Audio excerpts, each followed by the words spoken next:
Olha, de acordo com a Organização Mundial de Saúde, a OMS, até o ano de 2050, o número de pessoas idosas com necessidades de cuidados prolongados deve triplicar. No Maranhão existe atualmente, hoje, de acordo com o Instituto Brasileiro de Geografia e Estatística, o IBGE, mais de 235 mil idosos. É um número volumoso, né?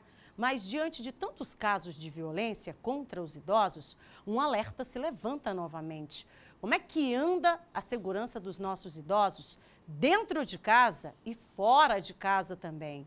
Muitos casos apontam, inclusive, que a violência é promovida por membros da família. E aí, recentemente, a gente mostrou, infelizmente, o caso de uma idosa de 63 anos que foi asfixiada pela própria filha dentro do hospital. É inacreditável, né? Mas aconteceu. Sobre esse assunto, a gente vai bater um papo agora com a advogada Bruna Feitosa. Ela é membro da Comissão do Idoso lá da OAB. Seja muito bem-vinda, doutora. Obrigada, boa tarde. Kate. Boa tarde. Doutora, a gente fica aqui, assim, a gente precisa, né, divulgar todos esses dados, precisa divulgar o que acontece, mas a cada divulgação que a gente faz, a gente para e começa a refletir, né? Isso de fato está acontecendo com os nossos idosos e quantos idosos sofrem e ninguém nem sabe.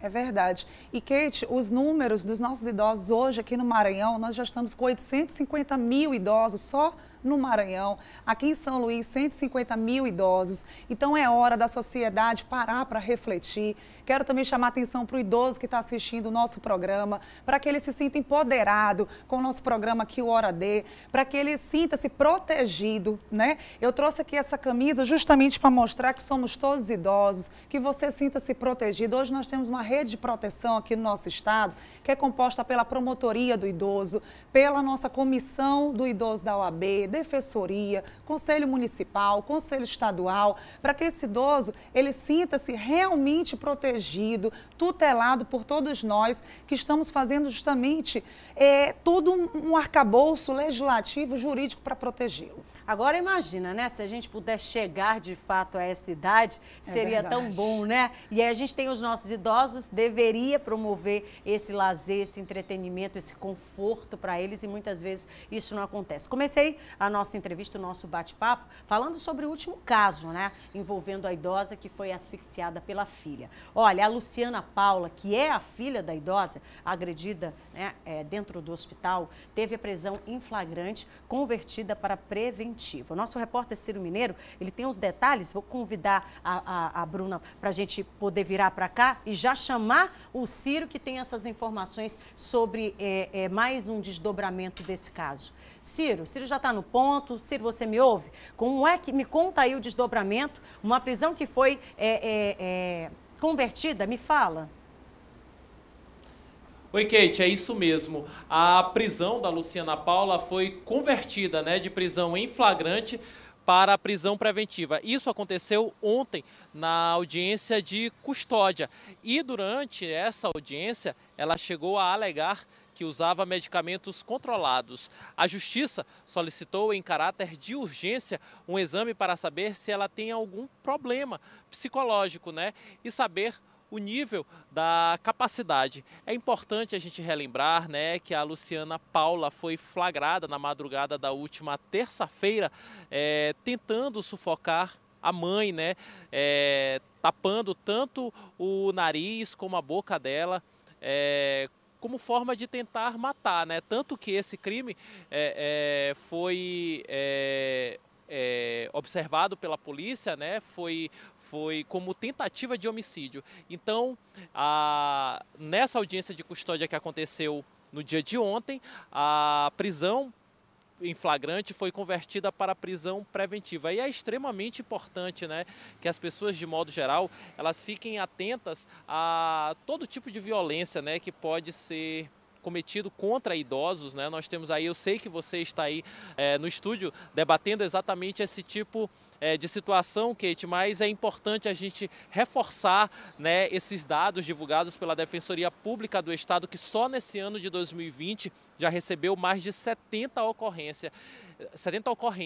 E na maioria desses casos, a vítima agredida por pessoas da própria família. No caso, essas vítimas são idosos, né? Pessoas com mais de 60 anos. A Luciana, ela segue presa, né? Ela se encontra nesse momento no presídio feminino que integra ali o complexo penitenciário São Luís e, por enquanto, ela está presa, né? Claro, a justiça deve solicitar o mais rápido possível, né, a realização desses exames para verificar de fato qual é o tipo de problema que ela tem, um problema psicológico. Voltamos com você, Kate, aí no estúdio.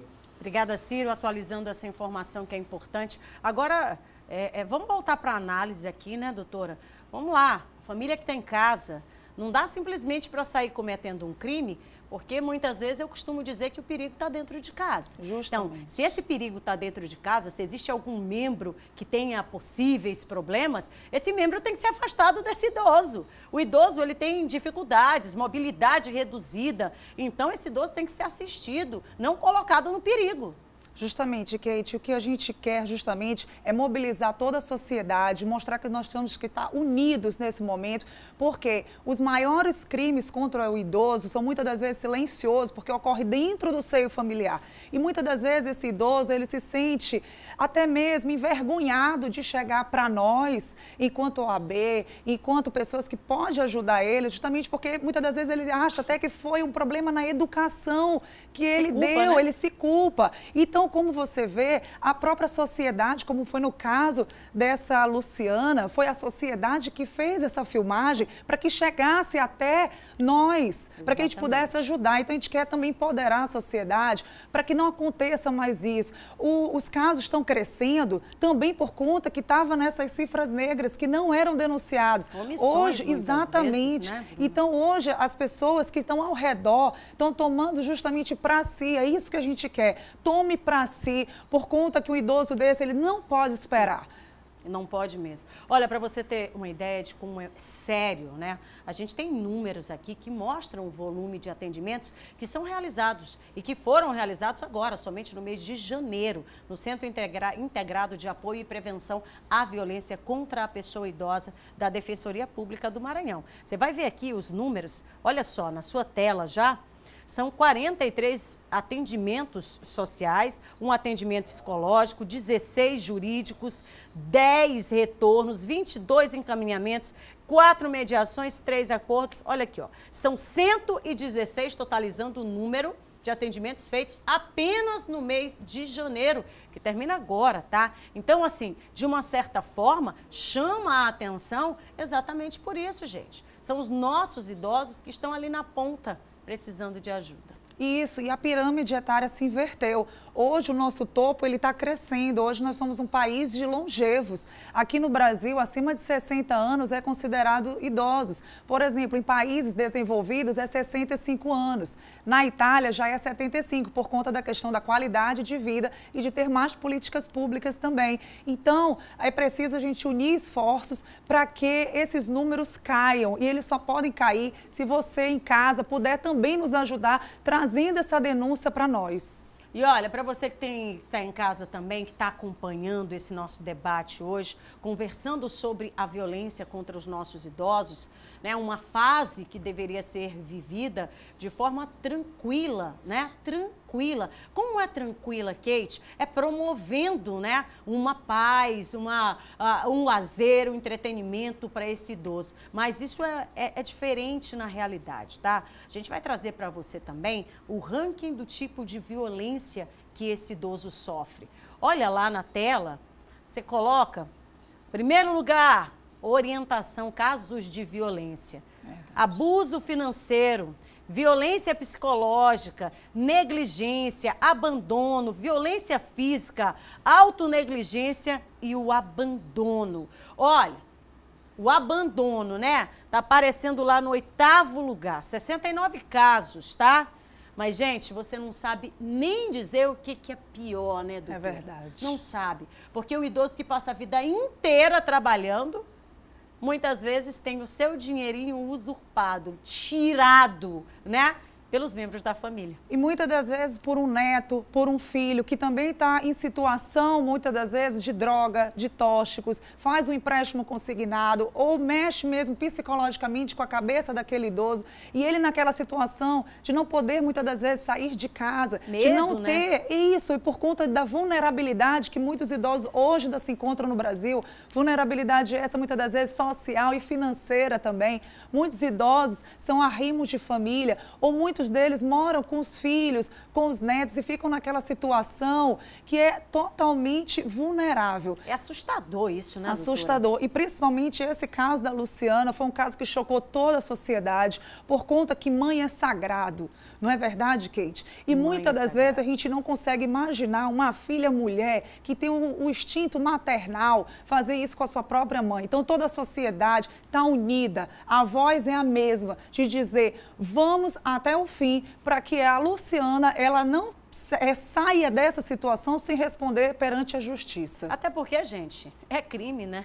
É Justamente. crime. A gente precisa entender que todos os atos ilegais que constituem um crime precisam ser apurados e, no rigor da lei, precisam ter o seu destino penalizado. É fato. E olha, a gente vai mostrar agora para você também quais são esses bairros com maior incidência de violência aqui na nossa capital. Olha, mais uma vez, para você ter ideia de quais são esses bairros que foram mapeados e que apresentam um volume grande, viu, de violência contra o idoso. Tá aí, ó, Anjo da Guarda, lá na área Itaquibacanga, Cidade Operária, Vila Embratel, que também faz parte lá da região da área do Itaquibacanga, Sacavém, seguido do bairro do São Francisco.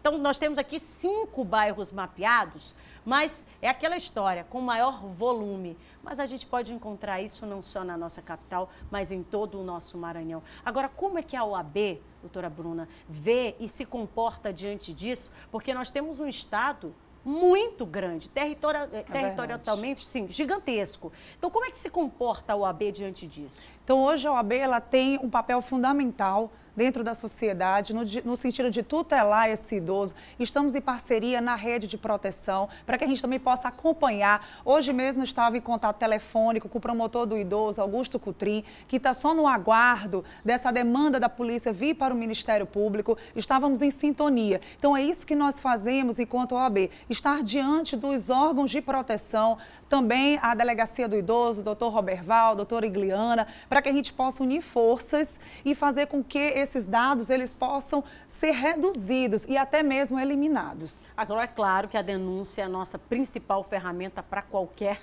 solução. Isso. Ligue para o 180, para o 190, ligue para a própria OAB ou vá pessoalmente. A gente resguarda a questão do anonimato. O que a gente precisa é resguardar esse idoso. O idoso, como eu sempre digo, Kate, não pode esperar. É verdade. Doutora Bruna, infelizmente, em razão do tempo, vou precisar encerrar a nossa entrevista. A doutora Bruna Feitosa, membro da Comissão do Idoso da OAB, conversando com a gente, batendo esse papo com a gente, abrindo os olhos para você que está em casa, todos nós levantarmos mais essa bandeira que é de prevenção dos nossos idosos. Muito obrigada, Kate, doutora. muito obrigada, eu que agradeço. Conte sempre conosco. Não tenha nem dúvida que a gente vai contar sim.